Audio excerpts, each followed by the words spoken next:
Quick video for anybody owning a LG dryer. I've watched some videos of so people when they don't have any power to this button or any button, or even the screen doesn't light up. Some of the YouTube videos I watched, the control board was behind this area. I was having an issue where I wasn't getting any power to the front at all, nothing, completely off. We did a couple things where we tried the hard reset of the buttons here, as well as unplugging the cord and even switching the breaker off, and that did nothing. The other stuff was again unplugging it just from itself, and that did nothing. So after watching the videos of the people removing this panel for the motherboard and behind it, when I took off my top panel, I actually saw the minus on this side. So I still ended up taking off this front panel and just checking this section behind it, and everything looked good. Nothing looked burnt or like it had been shorted out.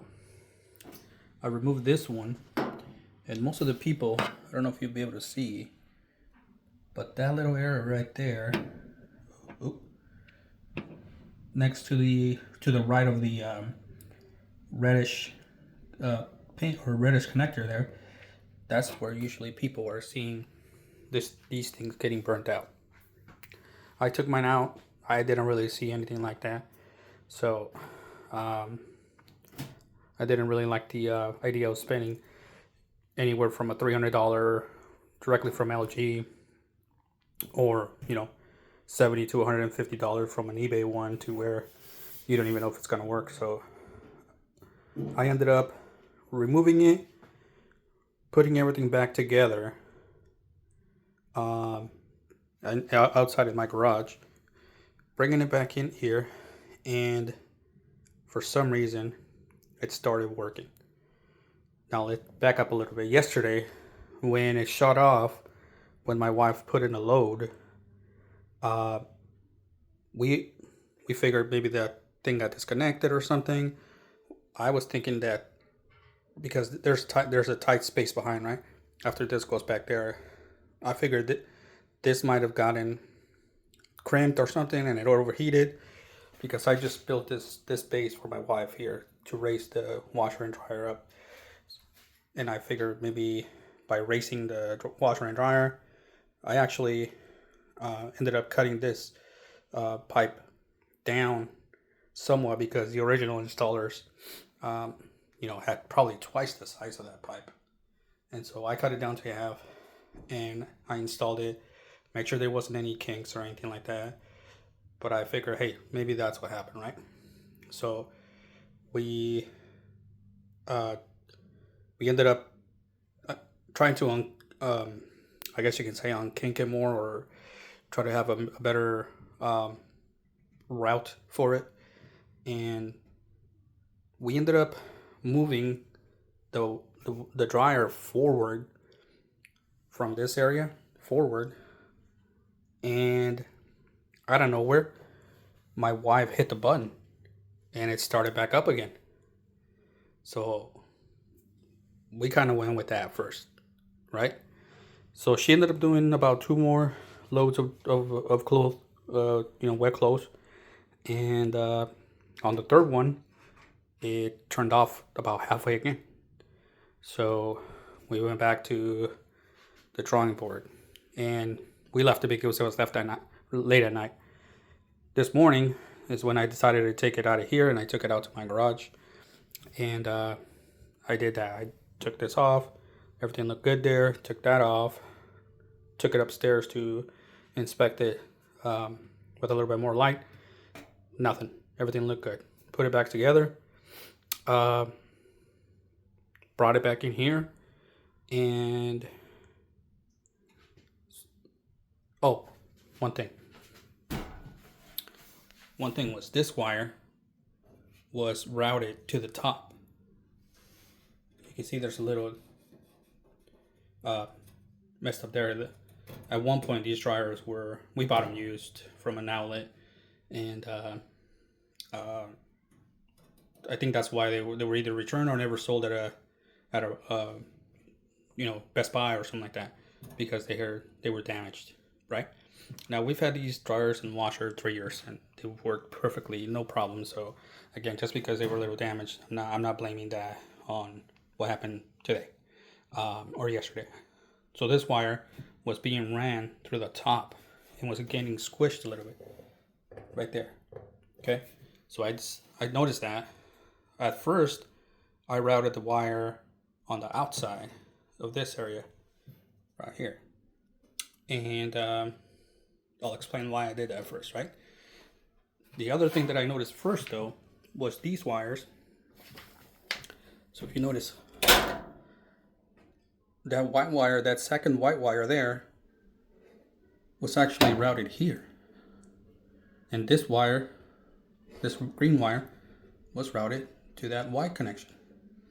And again, we found these dryers, and they had come pre-wired when we bought them.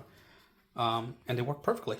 So does that white wire and that green wire really don't have too much of a difference if they're wired that way? Who knows, right? But I figured let's fix it while I see that it's wrong. So I fixed that.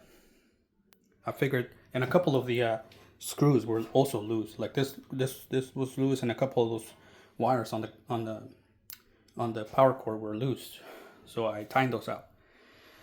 And I gave it one more shot, brought it back in here, put everything back together, connected it, and it turned on. So we thought, perfect. Everything worked great. Put everything back together. It was back together, but I decided to put it back in its spot, connected back the pipe of the exhaust,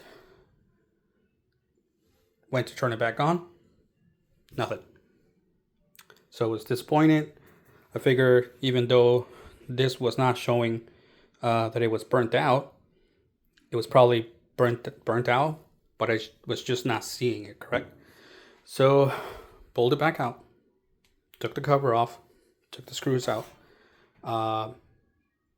and I disconnected the exhaust vent, the exhaust pipe, and that was still connected.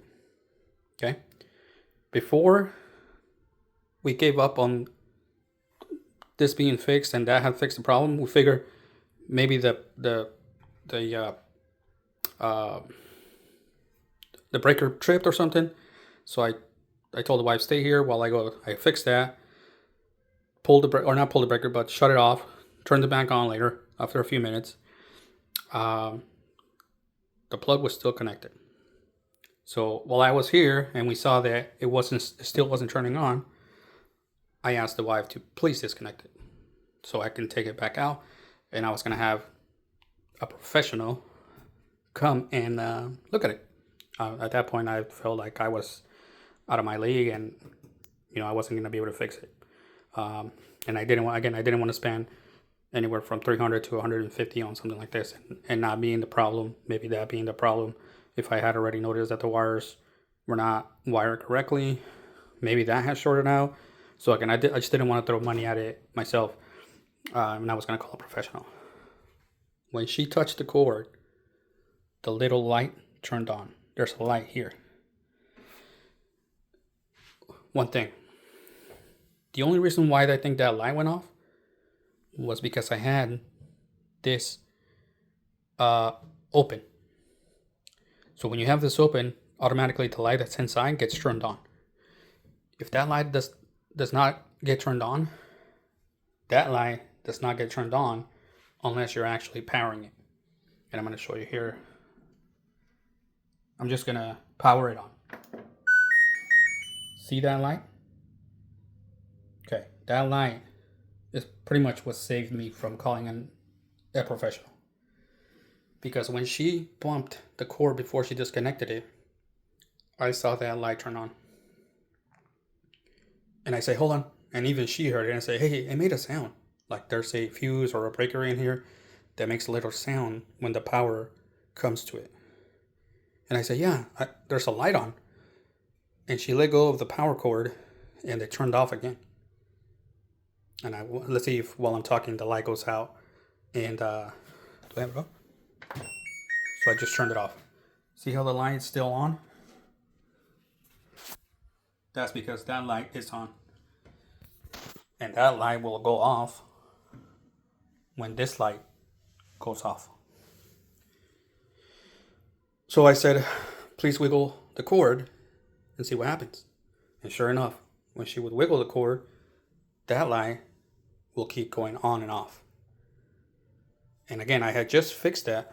The wires, retightened the screws, and fixed the order where they were supposed to be connected. And by the way, I did look up the right way for them to be connected. And when I saw that, what my model of dryer gave me, I saw that it wasn't correct. So I just didn't switch those wires without actually researching it to see if they were correct or not. So we ended up thinking, hey, it's either the power cord that might have gotten, bent or whatever. We actually had some pretty strong thunderstorms. We figured it might have gotten fried, whatever, right? The actual problem, and this is something to where, this is why I decided to make the video, to where it might save you guys some money before you go out and spend, $300 from an LG distributor or $150 from eBay, was this. And maybe in the video you're not going to be able to see it that good, but see how the connections were not that good? And that's not burnt, FYI. I don't know if you can see it really good. But the power cord was no longer making a good connection. That's the new outlet. The power cord is still the same. The outlet is different. It's a brand new outlet. Went in Home Depot and got one. Okay.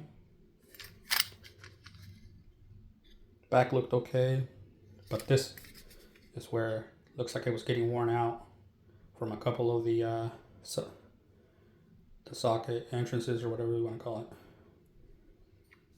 That new outlet, me trying to connect the cord into it was so much harder than me trying to connect that plug into this outlet. I had to push it really good.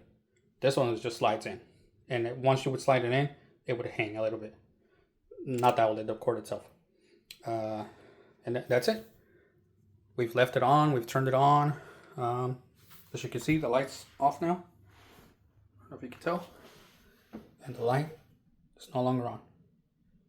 I'm going to hit the power button again. Light's back on.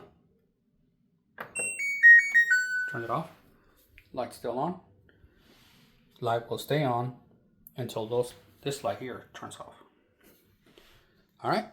So check your wires if you did it yourself, or if you have somebody do it. The wires on the other side of this